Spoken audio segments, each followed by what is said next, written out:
Timothy Snyder, welcome to our show. In 2017, you wrote this book on tyranny. 1 million copies sold, and still counting. And it was a stark warning during the first term of President Trump. And now, 7 years later, this is your new book on freedom. What should we reflect on today, in this time, in this week of the presidential inauguration of Donald J. Trump? Well, the two books work together in this way. On the one hand, we have to be aware that the things that we take for granted can collapse, and that whether or not they collapse in certain moments depends upon us, our everyday behavior, the way we treat other people, whether we see the signs of threat. On the other hand, we also need to know that you can't just play defense, you can't just resist, you have to have a vision of what's going to be better. Much of the way that modern tyranny works is by taking the future away, taking the ideals away, convincing us that there are no alternatives. But there are alternatives. The middle of the 21st century could be much better than the beginning, and that's something we have to remember. That's what the Freedom Book is about. Right. But in your book, you write, the American dream is replaced by the American nightmare. Could you elaborate? The idea of the American dream was, of course, that thanks to the market, but also thanks to the welfare state, children would have a chance to have better lives than their parents. We could all move forward together. The American nightmare, which is something which began about 50 years ago, is the notion that it's only competition. Some people will do better, most people will do worse, and politics should be about how some of us enjoy the fact that other people suffer. Mr. Trump exemplifies this very well. Rather than expecting progress for all, some of us are supposed to enjoy that other people suffer because they're deported, because they're disadvantaged, because they're not healthy. He says, President Trump, in his inaugural speech, this is the golden age of America. I will make your lives better. It was a mess under Biden. Now there is light. Yeah, it's a very strange message because, of course, the economy was in fact doing extremely well under Biden, and the things that Trump promises, especially tariffs, will make people's standards of living worse. I think, in fact, what Trump plans to do is to govern by making people pleased that other people are suffering more, and to turn politics away from being a vertical where the government helps people and people support the government into a kind of horizontal where some of us are angry at other of us and the government can then do much less or nothing at all. Yeah.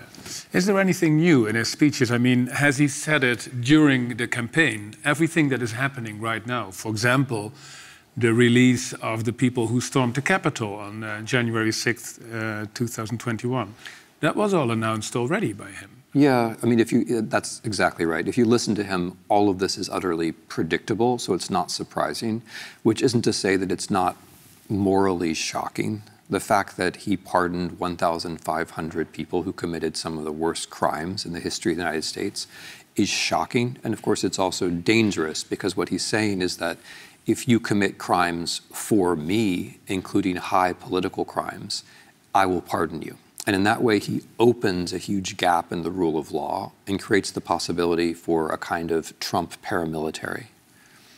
Sorry, a Trump paramilitary? That sounds very dangerous. What do you mean by that? Well, exactly what I say. I mean, in a rule of law state, the point of the police is that they may use violence, but in the name of the enforcement of the law. In another kind of regime, you have these quasi-official paramilitaries who owe their loyalty to the leader.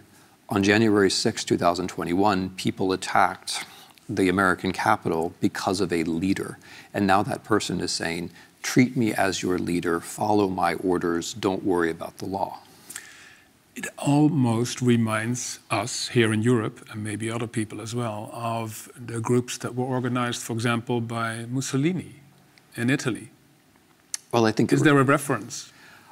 I like the way you put that question because I think there is. I mean, often historians are criticized because we talk about the past and that's what we know about. But I think we underestimate Mr. Trump and the people around him if we think they don't know these references. They do know these references. They do have their own kind of grasp of what happened in the 1920s and 1930s. They're aware that they need their own brown shirts or paramilitaries, and they're very consciously doing what they're doing. So it's a plan. Is that what you're saying? This time around, it very clearly is a plan. I think that's an important word. In 2016, Trump thought he was going to lose. This time around, 2024, he thought he was going to win, and he's had 4 years to plan things out. Right. So then the question is, he has been elected by a majority of the American people. They trust him. It wasn't a majority. 49.5%. It was less than a majority. In a normal country, we'd had a second round. Harris would have won. He had less than a majority. But this is the country you live in, and these are the democratic rules. And he is the new president of the United States. So my question is, why did so many people follow him, voted for him? Well, that's a question for them, of course, but I think there are two basic groups of Trump voters. The first are the people who strongly believe in a rule by a leader rather than the rule of law. That's probably half of his electorate. But then there's another half who are voting against the status quo. It was a very tough year for incumbents in general. Harris actually did quite well compared to other incumbents around the world. The problem with the American system is that you only have two choices. And so if you want to vote against the status quo, you can only vote for the other person. And that person was Trump. Yeah. In your book, you're writing about titanic lies, the big lie that is being used by autocrats, by dictators, by tyrants. What do you mean by that? Well, a big lie is a lie of such a scale that if you take it on, if you make it part of your life, it changes reality around you, and you have to start to adjust other things. So, for example, the idea that Mr. Trump won the 2020 election is a big lie. If you believe it, then you also have to believe that there was a conspiracy to steal the election. And if you believe there was a conspiracy to steal the election, then you have to believe that there are a lot of people who are your enemies, and so on and so forth. And what it also means is that once you're inside that alternative reality, you're prepared to accept other lies because you've already taken the first big step. Can you give any example? Well, historically, and this is appropriate for today, a big lie is that the Jews run everything.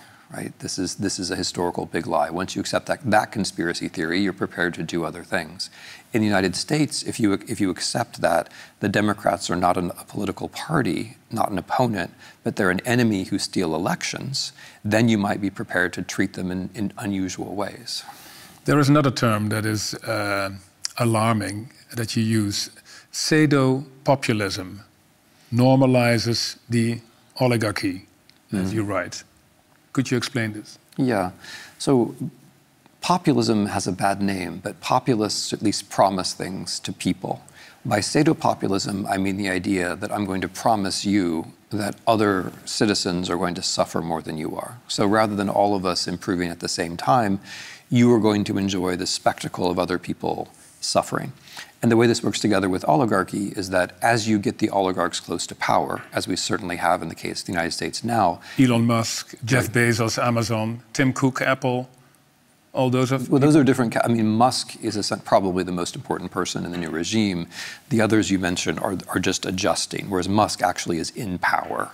And Musk's idea, and other people have similar ideas, is that the government should basically be made to fall apart. It should be weak, it should be dysfunctional, so that he can be a kind of private one-man superpower. And if you take that view, if the government's supposed to fall apart, then it cannot provide the welfare state, it cannot provide stability for other people. And so in that situation, you govern by way of a kind of distribution of pain.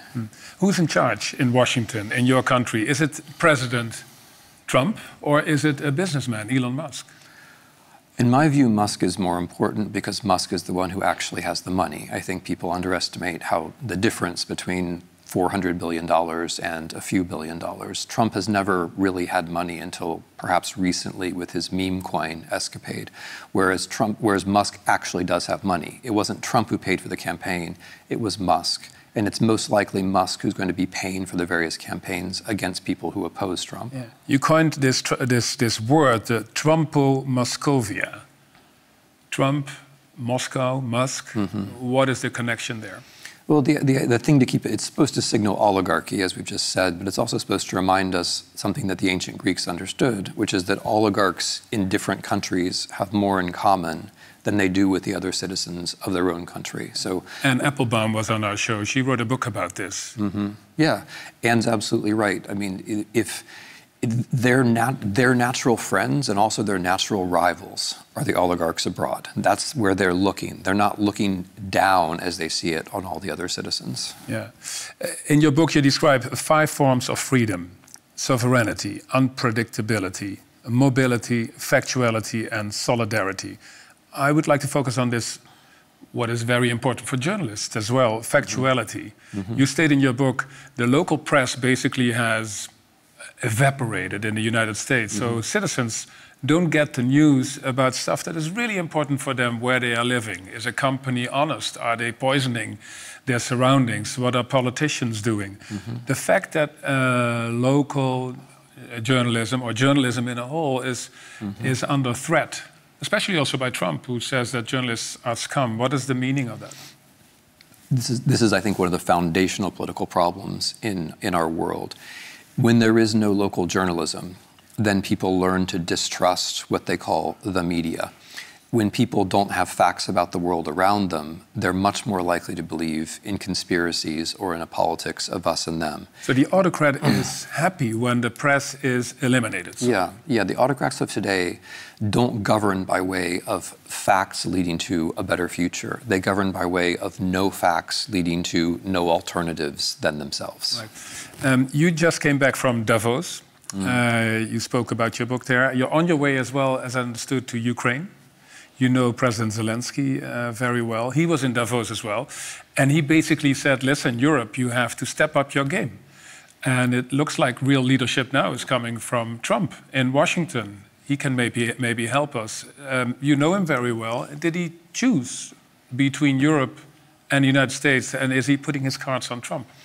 No. I mean, that's a question to him, of course. But this is a war which matters to Europeans more than it matters to Americans. Both Europeans and Americans have spent about 0.15% of GDP supporting Ukraine.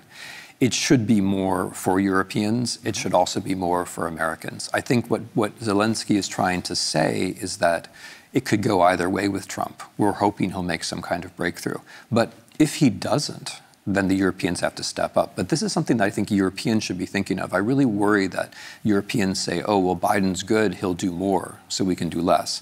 And now Europeans will say, well, Trump is going to do less, so it's all hopeless. Whereas, in fact, there's a very distinct European responsibility. And if Ukraine loses this war, the cost for Europe will be immediate and terrible. And apart from anything else, the amount of money you'll have to spend will be far, far, far greater. Do you think that Trump will pull out of NATO and take away the money that the US is now investing in Ukraine? I think no one knows, including Trump himself, what he will do. I think Trump faces a basic dilemma. He talks tough, but he's also trying to weaken the American government. And you can't exercise American power while you're taking apart the American government. I can only describe the dilemma. I can't say what he's going to do.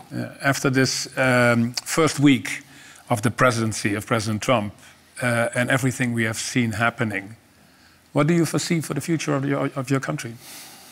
I foresee 6 very difficult months in which many people are going to be hurt, but also in which some of the contradictions within Trump's policies are going to emerge. So I see 6 months of pain and difficulty, but I also see opportunities for new political movements and for elected officials to profile themselves. So that's as far ahead as I can see. President Trump said in his speech Monday, "My proudest legacy will be that of a peacemaker and unifier." That's what I want to be, a peacemaker and a unifier. Mm-hmm. Well, he's gotten to that age where he's thinking about immortality, and he thinks the way he can be immortal is by winning the Nobel Peace Prize. The only way That's the goal, you think? Yes. And the only way he can win the Nobel Peace Prize is by bringing peace to Ukraine. However, the only way he can bring peace to Ukraine is by putting the Russians in a weaker position and the Ukrainians in a much stronger position. And I'm not sure if he understands that he can't do that just with words. He can do a lot to Americans just with words. He can issue executive orders, he can make us frightened. But he can't frighten the Russians just with words. He'll actually have to have a Ukraine policy. I'm not sure they know how to do that. If he can pull it off, if he can get it done, to make peace in Ukraine that is good for the people in Ukraine, would you then say, I've been wrong about Donald Trump? He can't get it done. He can't get it done. If there's peace in Ukraine, it will be because millions of Ukrainians have resisted a war of aggression and atrocity with a certain amount of help from Europeans, Americans, and others. It's very important for us in Europe and in the United States to recognize the Ukrainians first. If Trump succeeds, it will only be because he gives the Ukrainians the help that they need to defend themselves. So no, I won't be jumping to give Trump all of the credit. Where are we closer now? If we look at these two books that I recommend to everybody to read, this one on tyranny or on freedom, where's the world heading for? Well, I would be betraying the spirit of both books if I were to say that the world is heading somewhere. The larger trends are certainly against us.